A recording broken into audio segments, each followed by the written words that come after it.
કર્ણાટકમાં નાણામંત્રી નિર્મલા સીતારમણ વિરુદ્ધ એફઆઈઆર નોંધાયા બાદ દેશમાં રાજકારણ ગરમાયું છે। બેંગલુરુની વિશેષ અદાલતે ચૂંટણી બોન્ડ દ્વારા ઉઘરાણીની ફરિયાદ પર એફઆઈઆરનો આદેશ આપ્યો હતો। આ મામલે કોંગ્રેસના નેતા અભિષેક મનુ સિંઘવીએ નિવેદન આપતા શું જણાવ્યું, આવો સાંભળીએ। अब इसका तीसरा पहलू क्या है?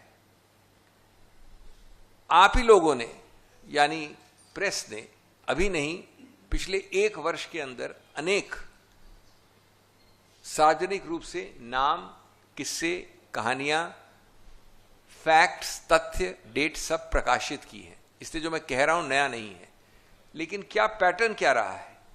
पहला पैटर्न यह है कि आपने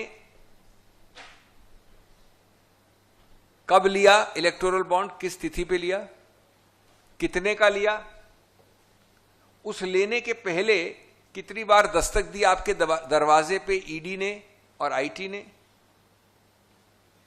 उस दस्तक के बाद आपको कितनी प्रताड़नाएं सहनी पड़ी, कभी जेल के अंदर या जेल के बाहर, और उसके बाद ये जादुई छड़ी हुई कि आपने खरीदा इलेक्टोरल बॉन्ड।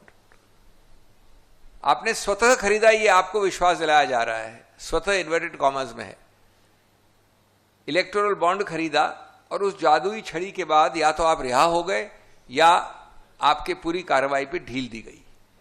इसके ये तीसरा पक्ष है। इसके उदाहरण दसों हैं। मेरे काबिल मित्र आपको कई उदाहरण देंगे।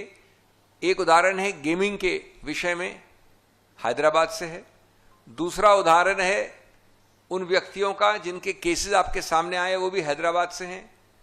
उनमें से कोई अप्रूवर बना, किसी ने किस्सा कहानी सुनाई पहले बिल्कुल विपरीत बोलने के बाद, और अंत में उनको छोड़ा गया या बेल मिली इलेक्टोरल बॉन्ड्स बहुत बड़े बड़े अमाउंट्स के खरीदने के बाद।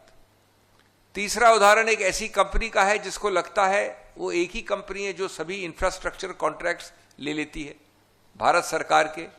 जम्मू कश्मीर से लेकर दक्षिण तक जो बड़े बड़े कॉन्ट्रैक्ट्स होते हैं वो वही लेती है।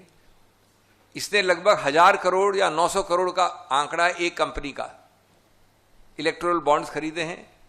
कई कार्रवाई हो रही हैं, हुई, चली, रुक गई, थम गई।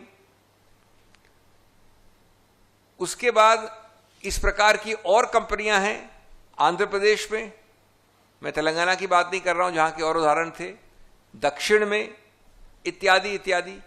Raided and seized several corporate companies by using accused A2 and seized CEOs and MDs of the corporate companies. Fearing the attack of accused A2, many corporate companies were forced to buy electoral bonds worth crores. उसके बाद नाम दिए हैं, आंकड़े दिए हैं, 230 करोड़ एक case में और कई करोड़, सब लिखा है एफआईआर में।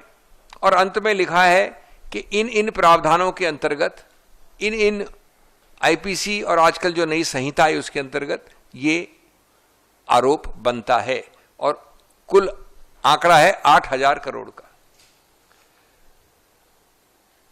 मैं ये कहना चाहता हूं कि इसमें से खैर सब उच्चतम लोगों के नाम भी हैं, भारतीय जनता पार्टी के संबंधित लोग हैं, लेकिन ये सर्वविदित है कि ये वित्त मंत्री का ना अधिकार क्षेत्र है, न हिम्मत है, न पूरा वो अकेली कर सकती हैं।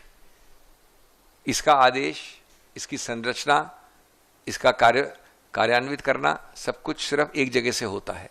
हम जानते हैं नंबर 1 कौन है, नंबर 2